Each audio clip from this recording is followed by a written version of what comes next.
Bonjour à tous et bienvenue sur le podcast « Et si on allait au théâtre ce soir ?» Je suis Sacha et je suis passionnée de théâtre et spectacle en tout genre. Sur ce podcast, je reçois à mon micro des personnalités du monde du spectacle, comédiens, metteurs en scène, auteurs ou autres. L'idée, c'est de vous faire découvrir les coulisses de ce monde où tout n'est pas que paillettes. Cette fois-ci, j'ai reçu à mon micro Arnaud Alain. Arnaud est comédien et metteur en scène. Il est actuellement à l'affiche du spectacle Les Téméraires à la Comédie Bastille, mais également de la comédie musicale jeune public Le Livre de la Jungle au Théâtre du Gymnase. Et comme il ne chôme pas, il a, à l'affiche du Théâtre Montmartre-Galabru, une pièce qu'il a mise en scène et qui s'appelle Un stylo dans la tête. Dans cette interview, Arnaud m'a raconté son parcours et m'a parlé de comment il se prépare pour incarner tel ou tel rôle, car vous verrez, Arnaud joue plein de rôles différents dans ses spectacles. Et on a également évoqué son processus créatif lorsqu'il fait de la mise en scène. Bref, on a parlé de plein de choses et j'ai passé un super moment en compagnie d'Arnaud et j'espère que vous aussi en écoutant cette interview. Alors, bonne écoute.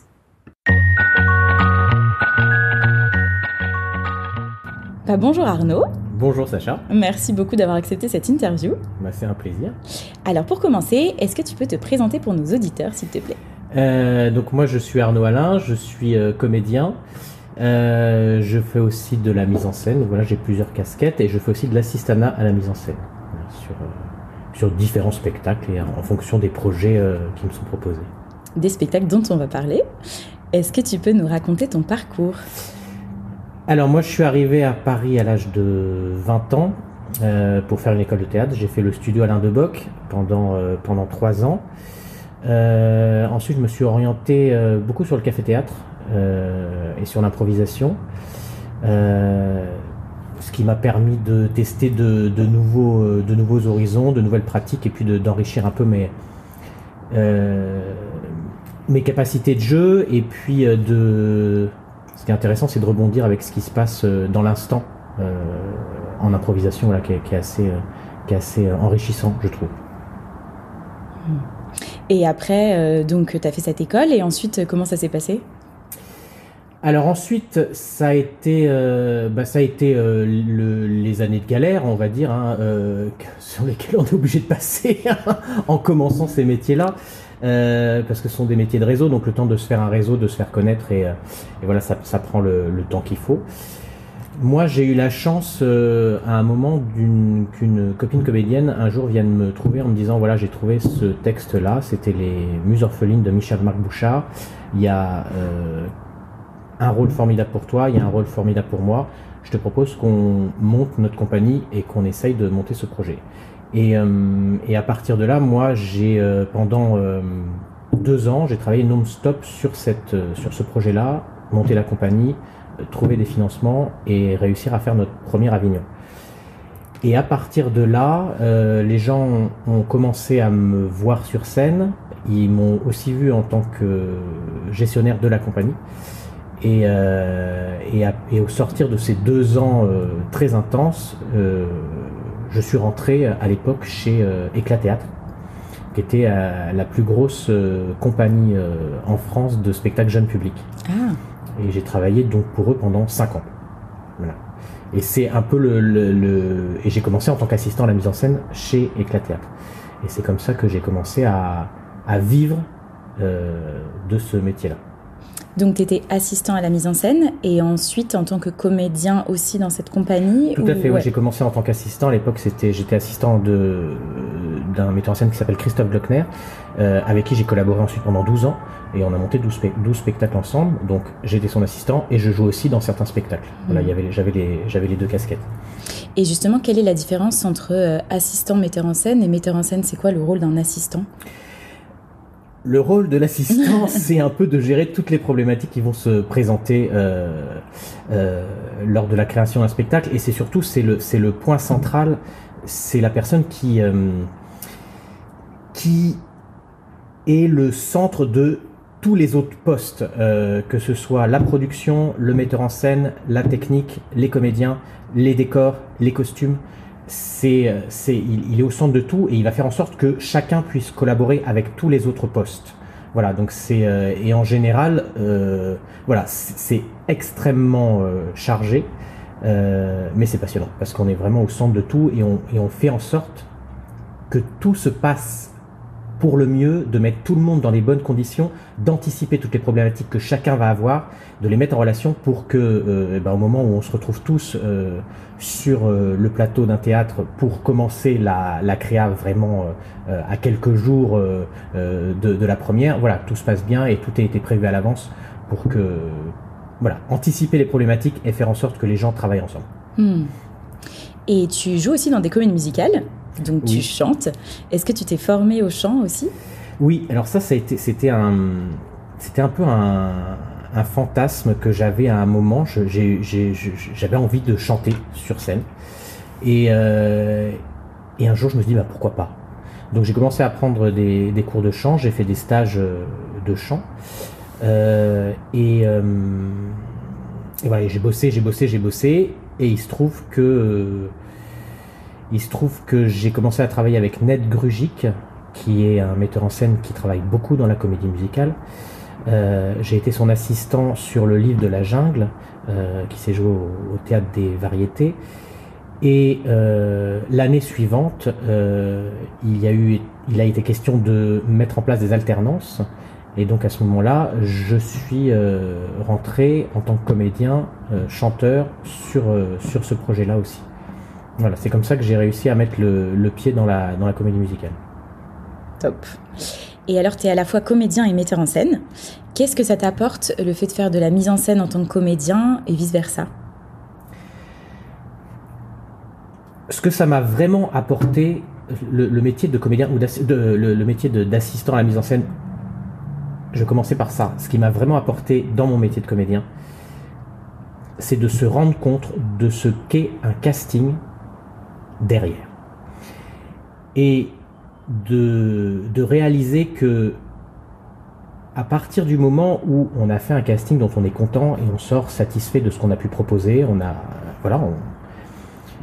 après il y a tellement d'autres choses qui rentrent en compte que juste ce casting-là, qu'en fait ça m'a permis moi de dédramatiser le casting. Et voilà, je passe un casting, si je suis content, j'en attends rien parce que je sais que derrière il y a tellement d'autres conditions qui doivent rentrer en place avant qu'au final ce soit ton nom qui soit retenu et qu'on se dit voilà, c'est cette personne-là qu'on va prendre.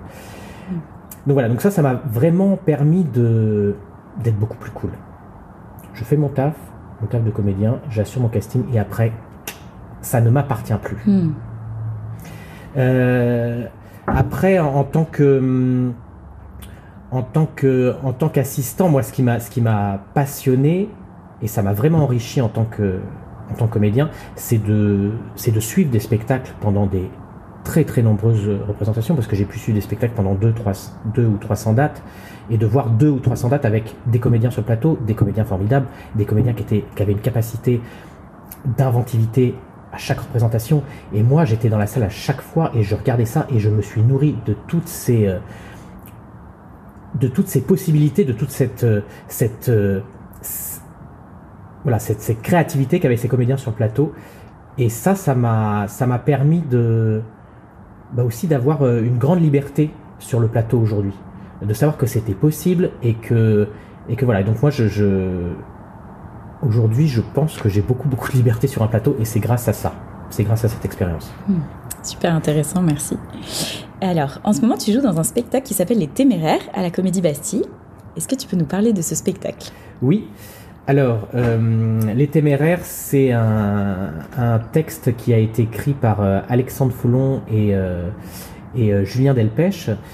Et c'est un texte qui nous raconte la vie de Zola au moment de l'affaire Dreyfus. Et en parallèle de cela, il y a aussi la vie de Méliès, parce que c'est quelque chose qui n'est pas forcément très connu, mais Méliès a réalisé un film sur l'affaire Dreyfus, qui a été à l'époque le film le plus long existant au monde. C'est un film de 10 minutes. Et donc voilà, donc Les Téméraires, c'est en parallèle l'histoire de Zola au moment de l'affaire Dreyfus, qui va aboutir à son fameux article J'accuse, et la vie de Méliès, dont on va suivre le parcours de la réalisation de ce film. Voilà. Donc il y a un côté très un peu plus lourd, un peu plus dramatique avec La vie de Zola, et il y a une partie qui a été on assiste à la réalisation du film et c'est traité de façon un peu plus burlesque, un peu plus comédie, voilà, ce qui permet d'avoir un équilibre dans le spectacle où on passe d'une émotion forte au rire, voilà, et ça, je trouve que ça équilibre bien le spectacle, et c'est Charlotte Masneff qui a mis en scène et je trouve qu'elle a réussi à créer cet équilibre-là qui fonctionne très très bien. Oui, c'est un super spectacle à ne pas manquer. On vous attend. Exactement. Et comment est-ce que tu as intégré cette production ? Eh bien, en fait, je connais Charlotte depuis de nombreuses années. On se côtoie. Je vais voir ses spectacles. Elle m'a vu sur scène. Voilà, c'est un petit milieu. Et il se trouve que le spectacle a été créé pour Avignon, le dernier Avignon, donc Avignon 2023. Et il était prévu que le spectacle se joue à Paris à partir de septembre 2024. Et il se trouve que quand ils ont fait des lectures pour proposer le spectacle dans des théâtres parisiens, il y a plusieurs théâtres qui ont voulu le spectacle directement dès la rentrée 2023. Et il se trouve que l'équipe était déjà constituée, mais un des comédiens n'était pas disponible pour reprendre le rôle directement dès septembre.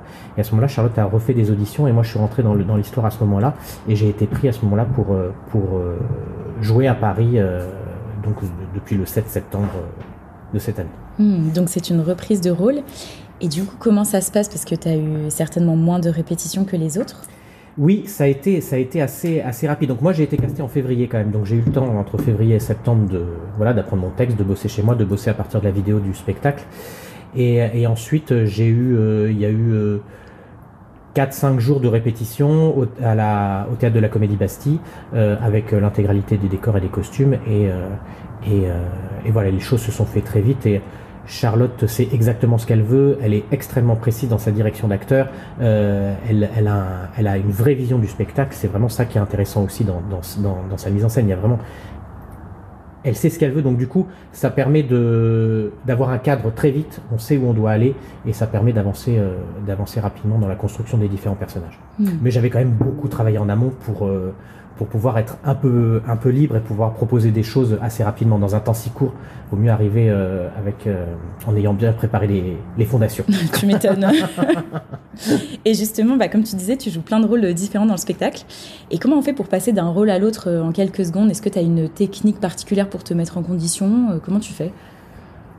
Non, j'ai pas de technique particulière. C'est vraiment chaque personnage de toute façon est extrêmement différent. Il a pas les mêmes enjeux dans le spectacle.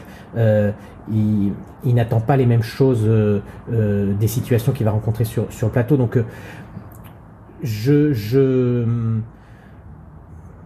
me mets dans la peau du personnage. Je suis obligé d'y aller physiquement. Je suis obligé parce que j'ai un personnage qui parle comme ça à un moment. Donc voilà. Donc je sais que ça fait rigoler les partenaires quand d'un seul coup ils m'entendent marmonner comme ça dans les coulisses, machin. Mais voilà, et corporellement je bouge, je respire, je me mets je reconstitue tout ce qui s'est passé dans la tête et dans le vécu de mon personnage juste avant qu'il monte sur le plateau. Voilà, pour que j'arrive tout de suite chargé et que le personnage ait une densité émotionnelle dès qu'il met le pied sur le plateau. Et d'ailleurs, vous êtes plusieurs à changer de personnage très régulièrement dans le spectacle. Oui, parce donc il y a 7 comédiens sur le plateau, et à 7 comédiens, on interprète 30 personnages différents. Ah ouais, c'est énorme. Et en plus, les personnages reviennent. Donc ça veut dire des changements de costumes dans tous les sens. Et donc du coup, je me demandais, ça doit être le bazar en coulisses. C'est un petit peu ça. Le bazar est un mot faible, mais on sait. En fait, il y a une mise en scène du spectacle que les spectateurs voient, et il y a une mise en scène des coulisses avec les changements de costumes, parce qu'en plus les coulisses de la Comédie Bastille sont pas très très grandes, donc du coup on est 7 à se changer, à se faufiler, à passer de cour à jardin. Voilà, donc il y a vraiment, ça a été le gros challenge au début, de mettre en place tout ce qui se passe derrière pour que chacun ait son espace, un, pour pouvoir se changer, deux, pour avoir ses petits temps de concentration juste avant de monter sur le plateau. Et voilà, et c'est vraiment une chorégraphie. Et je pense que ce serait intéressant de filmer le derrière parce que c'est aussi riche que ce qui se passe sur le plateau pour les spectateurs. Justement, je me disais, on devrait offrir 2 invitations pour venir voir l'envers du décor, exactement, le spectacle depuis les coulisses. Mais je crois que même 2 invitations, c'est pas possible, c'est trop petit. Ça passera pas. Bon, 2 invitations pour des souris. Voilà, ou alors il faut vous accrocher au cintre et puis peut-être que c'est possible. C'est une idée. Alors, ce spectacle parle de l'affaire Dreyfus. Et quand on joue une pièce historique comme ça, est-ce qu'en tant que comédien, on se documente beaucoup sur les personnages qu'on joue ? Alors, forcément, quand on crée un personnage, on est obligé de créer son parcours. Donc, on est obligé d'inventer sa vie. Là, il se trouve que ce sont des personnages qui ont existé. Donc, autant se documenter. On a tout à portée de main. Et tout de suite, on est dans la vérité et on est dans la compréhension du personnage, la compréhension de ce qui se passe sur le plateau, la compréhension complète des enjeux et dans la densité du personnage, quoi. Surtout, enfin, là en l'occurrence, à un moment je joue Georges Clemenceau. Bon, ben voilà, c'est pas rien. Il a marqué l'histoire, donc voilà, donc c'est du coup plus simple grâce à ce travail-là qui existe, aux lectures qu'on peut faire qui permettent effectivement de grandir et de construire les personnages. Et comme tu aimes bien passer du coq à l'âne, tu passes de l'affaire Dreyfus au livre de la jungle. Exactement. Qui joue en ce moment au théâtre du Gymnase. Est-ce que tu peux nous parler des rôles que tu joues dans ce spectacle ? Donc c'est une comédie musicale, le livre de la jungle.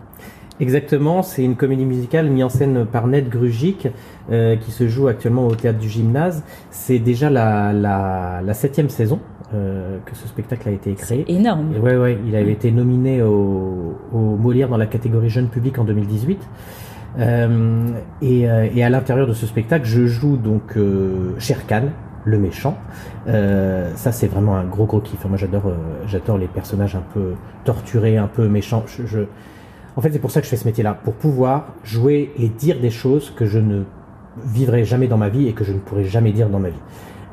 C'est un grand kiff. Donc dès que je peux être dans des personnages un peu barrés, un peu méchants, ça m'éclate très très fort. Donc là, il y a Shere Khan, donc qui va essayer de croquer Mowgli pendant tout le spectacle. Il y a Papalou qui est le gentil et il y a Ati l'éléphant, voilà, qui intervient aussi un moment dans le spectacle. Donc il y a trois personnages du livre de la jungle. Décidément spécialisé dans le multirôle. Exactement. Et alors, donc, c'est un spectacle pour enfants. Est-ce que, du coup, on appréhende le public différemment quand c'est un spectacle pour enfants d'un spectacle pour adultes ? Est-ce qu'on joue différemment ? Est-ce qu'on se prépare différemment ? Comment ça se passe ? Alors non, pas du tout. Moi, je fais du jeune public depuis de nombreuses années. J'ai commencé chez Éclat Théâtre avec le jeune public. Et c'est vraiment quelque chose que j'ai appris dans cette compagnie et avec les metteurs en scène avec qui j'ai bossé à l'époque.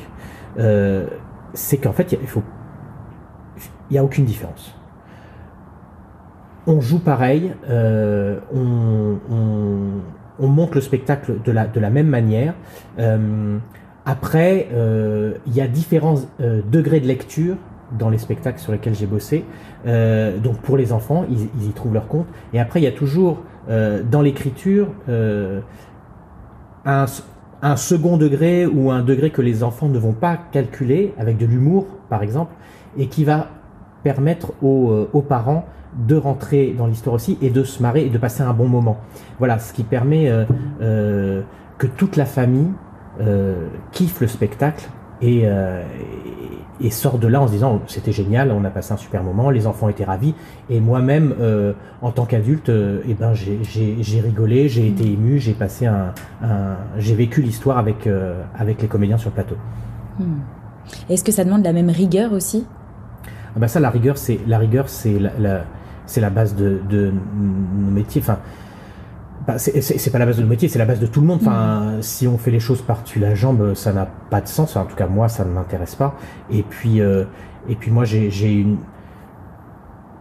pense que le travail et la rigueur permettent de faire grandir les choses et de proposer des choses abouties, construites aux spectateurs qui sont dans la salle, qui ont payé leur place et qui ont voilà, et qui attendent d'être émus, emportés, embarqués dans une histoire, de rire, voilà, mais de vivre quelque chose en échange avec les comédiens sur le plateau.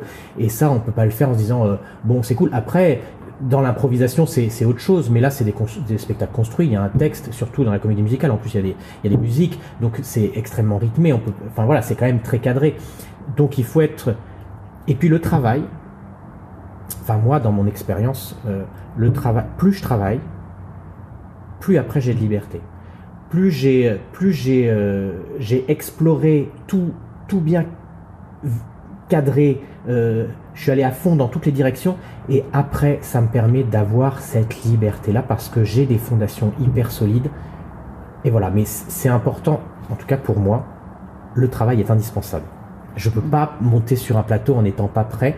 Et j'ai refusé des projets parce que on m'a proposé de reprendre des rôles à l'arrache en un temps hyper court, et voilà, et je savais que j'allais pas m'éclater, que ça allait être que ça allait être trop bancal, et non, j'ai besoin d'avoir ces choses-là, parce que c'est à partir de ça que j'arrive à m'amuser sur un plateau. C'est quand j'ai eu ce temps de travail qui permet après de créer, de se libérer, de profiter de. Et est-ce que parfois il y a des réactions inattendues sur les spectacles jeunes publics notamment qui peuvent être difficiles à gérer pour les comédiens sur le plateau ? Oui, forcément, une salle jeune public n'est pas la même par contre qu'une salle adulte, oui, voilà. Forcément, les gamins ont des réactions spontanées, immédiates. Ils parlent, ils disent ce qui leur fait plaisir, ils disent quand ils sont pas contents, ils disent quand ils ont peur. Voilà, il y a vraiment des réactions dans la salle, et c'est ça qui est très agréable, c'est que on a un impact immédiat. Et moi, en tant que Sher-Khan, je sais que il m'est arrivé de faire pleurer des enfants. Voilà, j'ai un petit monologue sur le plateau, et à un moment je m'avance vraiment en bordure de scène d'un seul coup, avec toute l'agressivité que peut avoir le tigre à ce moment-là, et je sais qu'une fois un enfant au deuxième rang s'est mis à hurler de pleurs. Voilà, et voilà, mais c'est le jeu, et c'est comme ça, et j'avais envie de dire à la maman, voilà, ça fera 4 ans de psychanalyse, et c'est cadeau, allez. mais en même temps, voilà, c'est le jeu, et c'est comme ça, et je pense qu'il faut pas faire les choses différemment parce que ce sont des enfants, voilà, ils vivent les choses avec nous et tous ensemble, et voilà. Et dans Sher-Khan, sans tout dévoiler à nos auditeurs, tu as une scène de combat. Du coup, c'est assez physique. Est-ce que tu as une préparation particulière avant de monter sur le plateau, avant le spectacle ? Déjà, on a été formé pour ces combats-là. C'est des combats au bâton, et on a été formé par Christophe Mie, qui est spécialisé là-dedans, et qui est aussi comédien. Et en fait, la règle, c'est à chaque début de spectacle de refaire les combats, de toute façon. Voilà, ça permet de se chauffer, et puis 2, ça permet de toute façon de remettre la mémoire en place. Surtout que sur les spectacles jeunes publics, c'est pas comme sur les spectacles adultes. Là, ça joue vraiment essentiellement les week-ends. Là, en l'occurrence, cette saison, on joue les samedis à 14h. Et ensuite, ça joue tous les jours pendant les vacances scolaires. Mais du coup, d'un samedi à un autre samedi, on a vécu une vie, et c'est toujours bien de se poser, de remettre ça en place.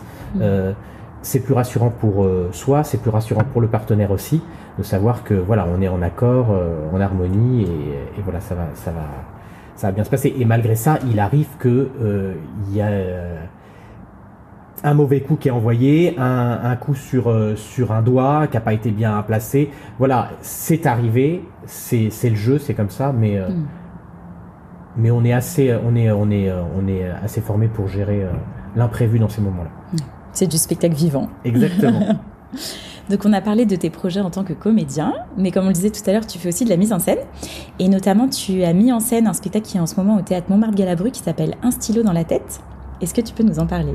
Oui, alors c'est un texte de Jean Del, qui est une comédie qu'on a repris avec la compagnie Tout pour plaire.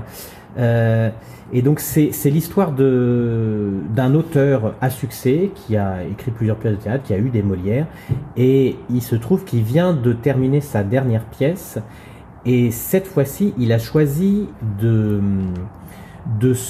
s'inspirer des amis de sa femme pour écrire ce spectacle. Donc il a pris tous les amis de sa femme, il les a mis dans le spectacle, il a pris tous leurs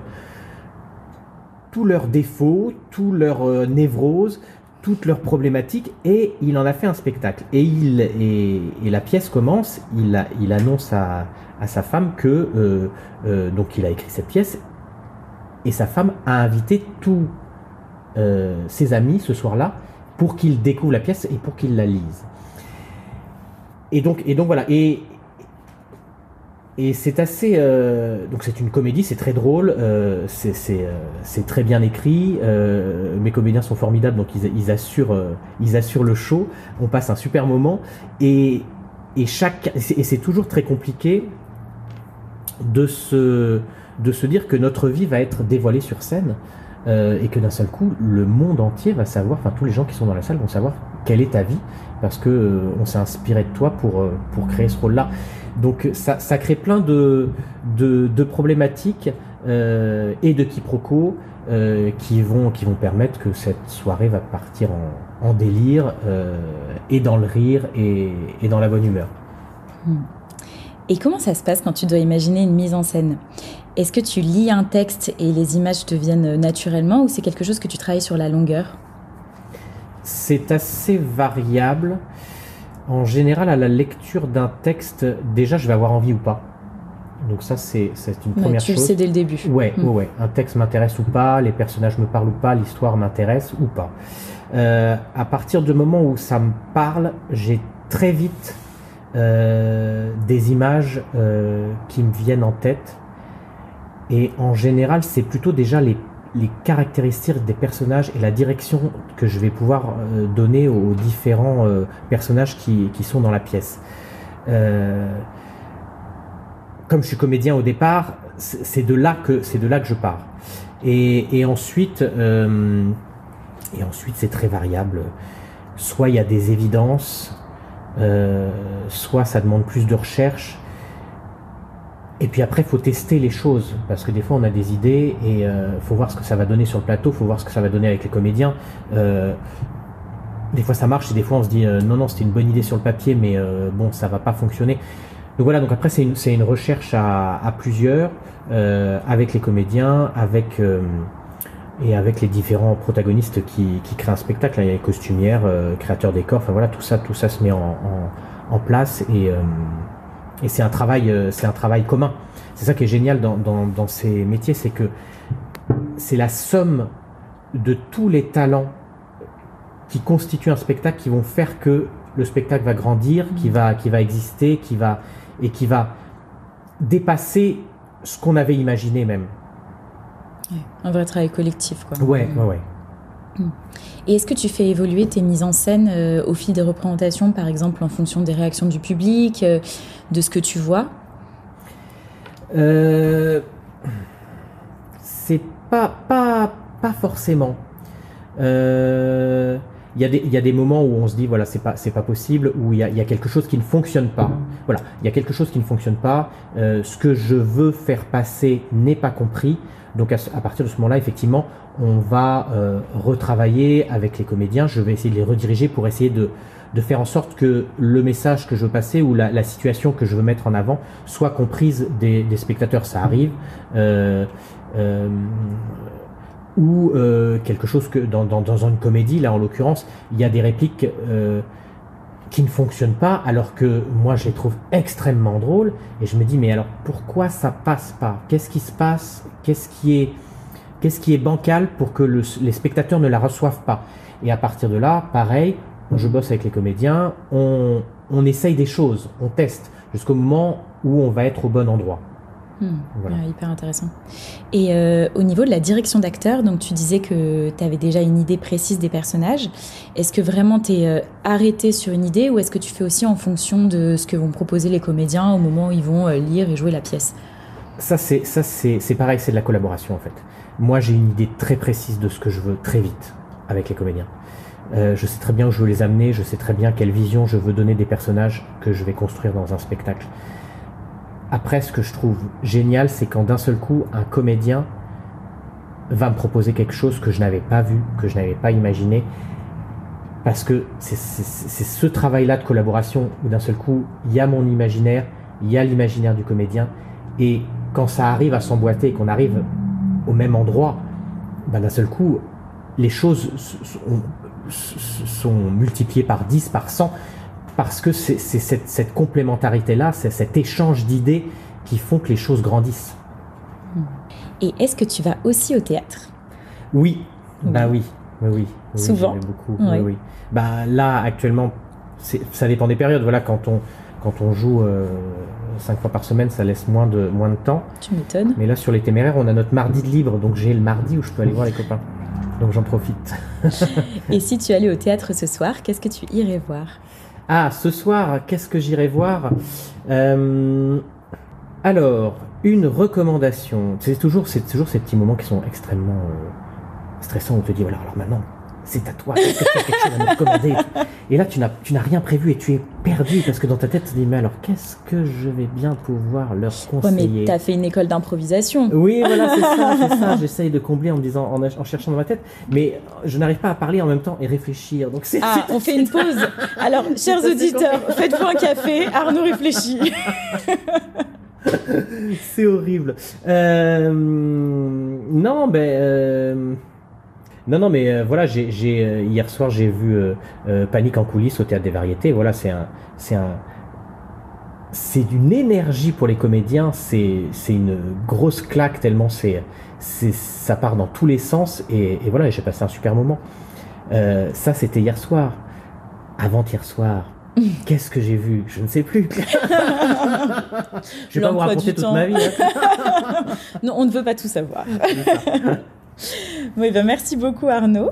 Donc on peut te retrouver dans Les Téméraires à la Comédie Bastille, dans Le Livre de la Jungle au Théâtre du Gymnase, et on peut découvrir ta mise en scène de la pièce Le stylo dans la tête au Théâtre Montmartre-Galabru. Tout sera dans les notes de l'épisode. Alors, à vos agendas. Merci beaucoup. Merci Sacha. Voilà, c'est la fin de cette interview. Si ce moment vous a plu, n'hésitez pas à mettre une note ou un commentaire sur ce podcast, à le partager autour de vous et à vous abonner bien sûr pour être au courant des prochains épisodes. Un grand merci pour votre écoute. Je vous dis à très très vite pour un prochain épisode du podcast Et si on allait au théâtre ce soir. Et n'oubliez pas de mettre du théâtre dans votre vie, parce que ça la rend plus jolie. Bye bye.